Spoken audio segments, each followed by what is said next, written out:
जेवण म्हणजे फक्त पोट भरणं नसून ते चविष्ट आणि आरोग्यदायी हवं। म्हणूनच साई जीवन कोल्ड प्रेस्ड ऑइल बनवलंय सर्वोत्तम शेंगदाण्यांपासून। ना केमिकल्स ना उष्णता, झिरो कोलेस्ट्रॉल आणि ट्रान्स फॅट फ्री। प्रत्येक थेंबात शुद्धता, चव आणि आरोग्य, म्हणजेच तुमच्या हृदयासाठी आणि कुटुंबाच्या आरोग्यासाठी उत्तम। आजच साई जीवन निवडा, कारण आरोग्याला शॉर्टकट नसतो।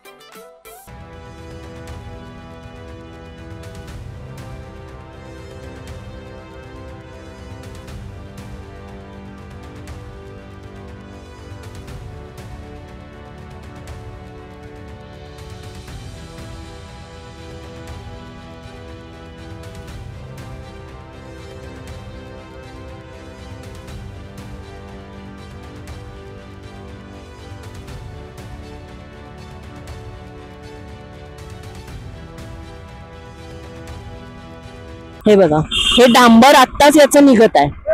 संध्याकाळी पाऊस पडला की हा रस्ता वाहून जाणार। हा फक्त दिखाव्याचा रस्ता आहे। हे जेव्हा बाहेरचे नेते येणार, मंत्रिमंडळ येणार, तेव्हा हे चांगल्या पद्धतीने रस्ते करणार। दिखाव्याचं राजकारणच आहे, ते बंद करावं। संध्याकाळी पाऊस पडला की हा रस्ता वाहून जाणार। कोल्हापूरकरांनी असंच मरायचं आहे। माझा महाराष्ट्र न्यूज चॅनलने 8 दिवसापूर्वी रेल्वे गोदाम आणि मेनन या रोडचा आढावा घेतला होता आणि तुम्ही बघितलाच असाल की त्या 8 दिवसापूर्वी रस्त्याची काय अवस्था होती, इथल्या नागरिकांच्या त्या रस्त्याबद्दलच्या काय प्रतिक्रिया होत्या। आणि काल जर आपण बघितलं तर अख्खं मंत्रिमंडळ कोल्हापूरमध्ये दाखल झालं आणि हे मंत्रिमंडळ कोल्हापुरात दाखल व्हायच्या आधी हा रस्ता जर तुम्ही माझ्या मागे बघितला तर इथं जो मंत्रिमंडळाचा स्नेह मेळावा, गटप्रमुखांचा मेळावा जो झाला, त्या मेळाव्यापुरता हा रस्ता 1-2 ते 3 तासात इथल्या इंजिनियर्स किंवा इथल्या नेत्यांनी किंवा ह्यांनी केलेला आहे। तर या रस्त्याची जर तुम्ही तपासणी केली तर तुम्हाला एकूणच दिसेल की हा रस्ता किती निकृष्ट दर्जाचा झालेला आहे। आणि याचबरोबर अनेक नागरिकांचे असे पण प्रश्न आहेत, जर मंत्रिमंडळच दरवेळेला कोल्हापुरात येणार असेल आणि असे जर रस्ते होणार असतील तर मंत्रिमंडळांनी रोजच इथं यावं आणि म्हणजेच कोल्हापूरचे रस्ते सुधारले जातील। प्रत्येक नागरिक कोल्हापूरचा टॅक्स भरतो, जीएसटी भरतो, तरी पण त्यांना कुठल्याही प्रकारच्या सोयी सुविधा दिल्या जात नाहीत। आता तुम्ही इथं बघू शकता की इथं जो काल रस्ता झालेला आहे तो उत्कृष्ट दर्जाचा रस्ता झालेला आहे, हे तुम्ही बघू शकता। म्हणजे अगदी 2 ते 3 तासात या रस्त्याची काय अवस्था झाली आहे हे तुम्ही बघू शकता। हे बघा, हे डांबर आत्ताच याचं निघत आहे। हे जे डांबर आहे हे आत्ताच आता निघत आहे। आणि रस्ता करण्याची पद्धत म्हणजे काय असते, ज्या वेळेला तुम्ही एखादा रस्ता करता त्यावेळेला तो रस्ता खुदाई करणं आणि मग त्याच्यानंतर त्याच्यावर डांबरीकरण करणं वगैरे हे असते। पण आता जर तुम्ही हा रस्ता बघितला 2 ते 3 तासामध्ये केलेला रस्ता जो आहे तो आता पूर्णपणे उकलून निघत आहे। त्यामुळे नागरिक संतप्त झालेत याबाबत। आणि आता आपल्या बरोबर आहेत इथले इंजिनियर, त्यांच्याशी आपण जाणून घेऊया रस्त्याचा निकृष्ट दर्जा आणि हा जो रस्ता केलेला आहे तो आता किती दिवस राहणार।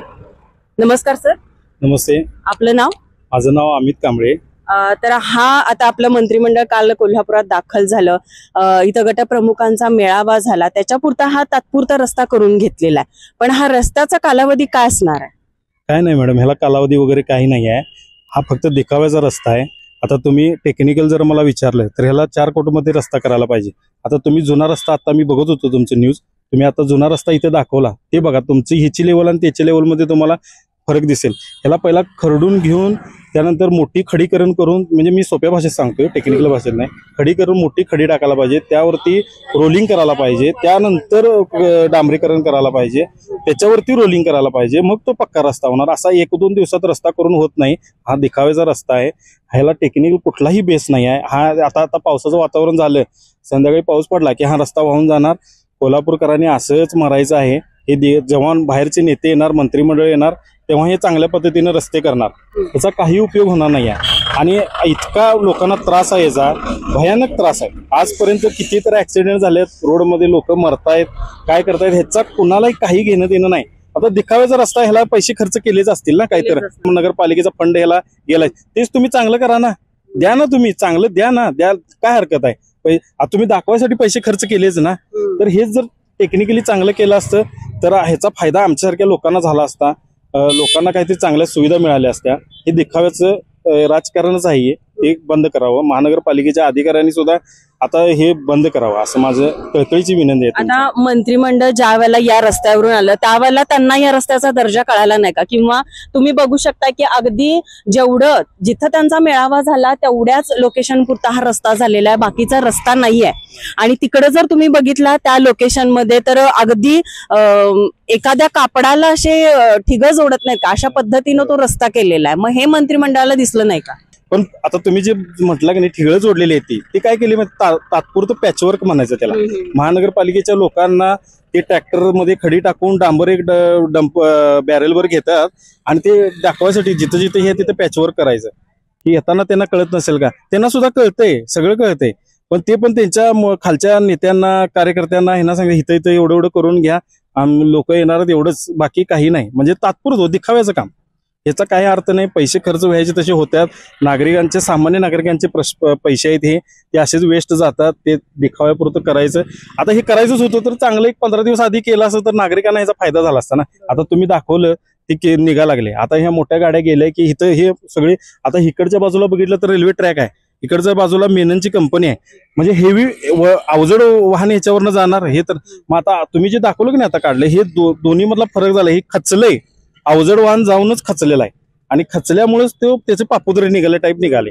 म्हणजे ते जर कॉम्पॅक्टिंग झालं असतं व्यवस्थित तर ते निघालं नसतं. आता तुम्ही दाखवलंय ते, त्यामुळे त्याला काय नाही, दिखाव्यासाठी येणार आहेत गडबड करायची, डांबर काढायचं, हे करायचं, कसं तरी फिरवून त्यांच्या गाड्या गेल्या की झाले ते रिकामे झाले बघा, निवांत झाले, असं ते आहे. तर आता आपल्याबरोबर जे इंजिनियर होते त्यांनी आपल्याला एकूणच रस्त्याचं निकृष्ट दर्जा आणि निकृष्ट काम हे कशा पद्धतीनं इथं झालेलं आहे ते सांगितलेलं आहे.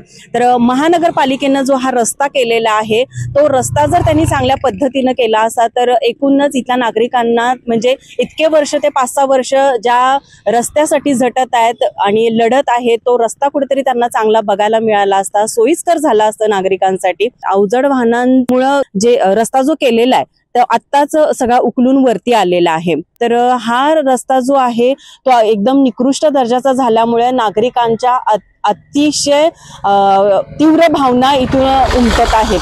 आणि तुम्ही जर बघितलं तर अनेक अपघात झालेले आहेत, अनेक शाळकरी मुलांवर पण कधी कधी जीवघेणे प्रसंग इथं ओढवलेले आहेत. हे आपण 8 दिवसापूर्वी दाखवलंच होतं. आणि त्यानंतर इथल्या नागरिकांनी आवाज उठवल्यानंतर आयुक्त मॅडमांनी 2 दिवसात या रस्त्यावर येऊन नागरिकांची भेट घेतो म्हणून असं सांगितलं होतं, पण तेही अजून झालेलं नाहीये. आणि तरीही नागरिक म्हटला तर शांततेनं सगळं घेत आहेत, पण जर नागरिकांच्या कुठल्याही जीवावर बेतलं तर नागरिक आवाज उठवायला कमी करणार नाहीत. आणि हा जर रस्ता जर तुम्ही बघितला तर आणि 1-2 दिवसांना जर तुम्ही बघितला तर हा पूर्णच उकललेला तुम्हाला बघायला मिळणार आहे. म्हणजे एकूणच महानगरपालिकेचं काम म्हणजे येरे माझ्या मागल्या असं झालेलं आहे असं म्हणायला हरकत नाही. माझा महाराष्ट्र न्यूज साठी व्हिडिओ जर्नलिस्ट नाज अत्तारसह साक्षी दळवी, कोल्हापूर.